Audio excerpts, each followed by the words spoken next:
Point আমি জিজ্ঞাসা করছি আপনাকে, তারপর আমি প্রফেসর জাদ মাহমুদের কাছে যাব।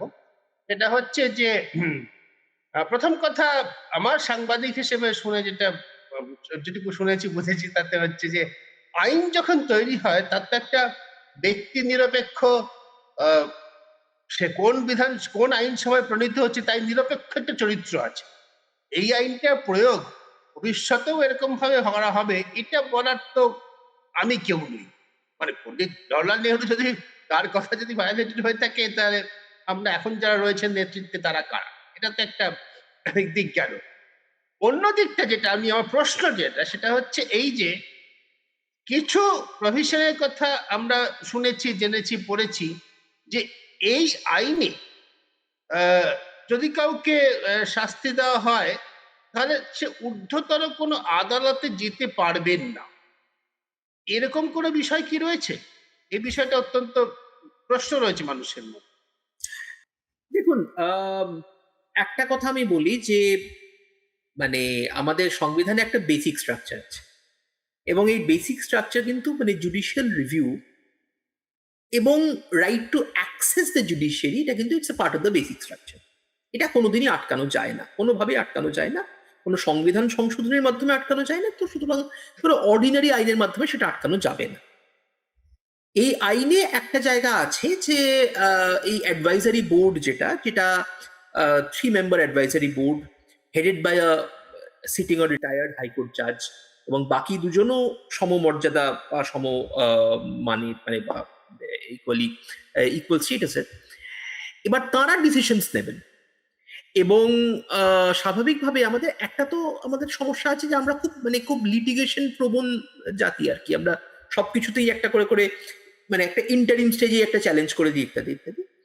এখানে ওই ইন্টারিম স্টেজের যে চ্যালেঞ্জগুলো, যেগুলো ধরুন নিম্ন আদালতে যেগুলো করা হয় বা এইখানে কিছু কিছু বার বসেছে, কিন্তু যেটা রিট রেমেডি, হেভিয়াস কর্পাসের যে রেমেডি, এটাকে কিন্তু আটকে রাখা যায় না। কারণ আমরা দেখেছি যে আবার আমি এমার্জেন্সির সময় ফেরত যাচ্ছি, যে বিখ্যাত বা কুখ্যাত হেভিয়াস কর্পাস কেসের পর এখন কিন্তু পজিশনটা খুব ক্লিয়ার যে আর্টিকেল 20 এবং 21 এর এনফোর্সমেন্ট কিন্তু কখনো সাসপেন্ড করা যাবে না, কোনো আইনের বেসিসেও সাসপেন্ড করা যাবে না, ইভেন এমার্জেন্সির সময় করে। তো সুতরাং আজকে আর্টিকেল 21 কিন্তু gives to all of us a right to a fair trial. আরেকটা কথা আপনার প্রশ্নের জবাবে বলি যে দেখুন, আর্টিকেল 21 আমরা যদি দেখি, ইনফ্যাক্ট আমাদের ভারতবর্ষের সব থেকে মানে আমি বলবো প্রথম ল্যান্ডমার্ক কনস্টিটিউশনাল কেস ছিল একে গোপালনের কেস। সেটিও কিন্তু প্রিভেন্টিভ ডিটেনশনেরই একটি মামলা ছিল, এবং তখন কিন্তু আর্টিকেল 21, দেখুন আর্টিকেল 21 এর ভাষাটা কিন্তু কোনোদিন বদলায়নি। মানে no person should be deprived of his life and personal liberty except according to procedure establish by law. এটাই আর্টিকেল 21 চিরকাল থেকে এসছে, মানে 1950 থেকে 2026। কিন্তু এই প্রসিজার এস্টাবলিশ বাই ল একে গোপালন মামলার সময়ে সেটাকে ইন্টারপ্রেট করা হচ্ছে যে so long there is a law, that law establishes a procedure and that procedure has been followed. মানে বেসিক্যালি তিনটে টিক বক্স, একটা আইন আছে কিনা, সে আইন কোনো প্রসিজিয়ার এস্টাবলিশ করেছে কিনা, এবং সেই প্রসিজিয়ারটা ফলো করা হয়েছে কিনা। তিনটা টিক বক্স হয়ে গেলেই কিন্তু এটা বলা হতো যে হ্যাঁ, এটা ইটস আ ভ্যালিড ল বা ইটস আ ভ্যালিড প্রসিজিয়ার। কিন্তু সেই 1950 সালের গোপালন মামলার পর কিন্তু অনেক জল বয়ে গেছে। তো 1978 সালের মেনকা গান্ধী মামলায় বলা হয়েছে যে এই যে প্রসিজিয়ার, যেটা একজন মানুষকে তার লাইফ অ্যান্ড পার্সোনাল লিবার্টিকে মানে সেখান থেকে তাকে বঞ্চিত রাখতে পারে, সেই প্রসিজারটা has to be a just, fair and reasonable procedure. তো আমরা আমেরিকান কনস্টিটিউশনাল জুরিসপ্রুডেন্সের ভাষায় বলি প্রসিজারাল ডিউ প্রসেস। এবং পরবর্তীকালে আরো কিছু মানে মামলায় বলা হয়েছে যে ইভেন এই আইনটা also has to be a just, fair and reasonable law, যেটাকে আমরা বলি সাবস্ট্যান্টিভ ডিউ প্রসেস।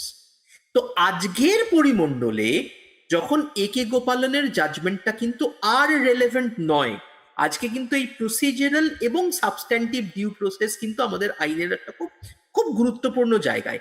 সেখানে উচ্চতর আদালতে যাওয়ার রাইট আটকে রাখা যেতে পারে না, কারণ সেটা হবে প্রসিজারাল ডিউ প্রসেসের একটা ভায়োলেশন। সরকার, আমরা এতক্ষণ যে কথা বললাম, দর্শকরা শুনলেন, আমি শুনলাম, এটা তো প্রধানত ওই public safety and control of anti social activities act, যেটা কঠোর গুন্ডামি দমন আইন বলা চলে।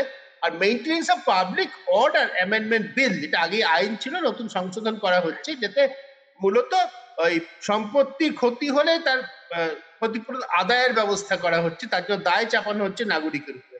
এটা সম্পর্কে কি আপনি কিছু বলবেন? তারপর আমি প্রফেসর জাদ মাহমুদের কাছে। দেখুন, এবার এটাও আবার এক রকমের কি বলবো, আমি আমি মনে করি এটা হচ্ছে প্রথমটার একটা কোরোলারি, যে আজকে পাবলিক সেফটির মধ্যে অনেক, তো অনেক গুলো ভাগ আছে। এবার সেখানে আজকে যদি সরকারি সম্পত্তি বা কোনো কিছু যদি ক্ষতিগ্রস্ত হয়, এটা আমরা দেখেছি যে বিভিন্ন জায়গায়, সেটা উত্তরপ্রদেশ বলুন বা অন্যান্য স্টেটে বলুন, এরকম আইন আনা আগেও হয়েছে, যে সেখানে যে মানে ক্ষতি করেছে তার থেকে একটা কম্পেনসেশন নেওয়া। এবার আমি এই আইনটাকে আলাদাভাবে দেখতে চাই না। আমি এটাকে মানে আমি মনে করি যে এটা একটা কম্পোজিট হোম। আজকে যে যুক্তিগুলো প্রথম আইনটার ক্ষেত্রে প্রযোজ্য, যে এটা প্রসিজারালি মানে প্রসিজারাল ডিউ প্রসেসের কোনো ভায়োলেশন কিনা, বা এটা প্রপোর্শনালিটির কোনো মানে ভায়োলেশন কিনা, সিমিলারলি এটা কিন্তু দ্বিতীয়টার ক্ষেত্রেও প্রযোজ্য। কারণ এখানে কে, আপনাকে দেখুন, আপনাকে আইডেন্টিফাই করতে হবে যে কে এই এই ব্যক্তি। মানে আমরা গুন্ডার ডেফিনেশনটা কিন্তু খুব খুব ওয়াইড।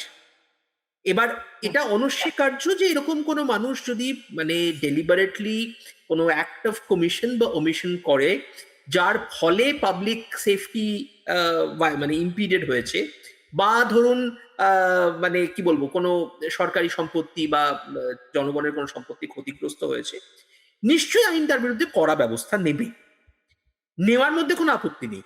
কিন্তু ওই যে ধাপগুলো, সেই ধাপগুলো নিয়ে কিছু সন্দেহের অবকাশ থেকে হচ্ছে। ঠিক।